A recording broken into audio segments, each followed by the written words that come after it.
विद्यार्थी मित्रांनो, महाराष्ट्र पोलीस भरती 2025 बघा परीक्षेची पातळी कशी असते। नंबर 1 वर आहे बघा मैदानी चाचणी किती गुणाची, तर 50 गुणाची। लेखी परीक्षा 100 गुणाची असते।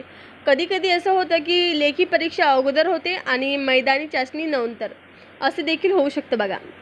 कागदपत्र पातळणी बघा, त्यानंतर वैद्यकीय चाचणी आणि त्यानंतर आपल्या अंगावरती छानशी वर्दी बघा।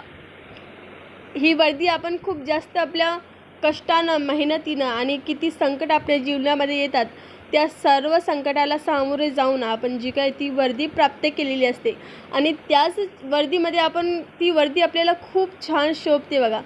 तर ही पद्धत होती मैदानी चाचणी 50 गुणाची, लेखी परीक्षा 100 गुणाची, कागदपत्र पातळणी, त्यानंतर वैद्यकीय चाचणी आणि मग डायरेक्ट आपलं सिलेक्शन। असेच व्हिडिओसाठी लाईक शेअर करायला विसरू नका। धन्यवाद।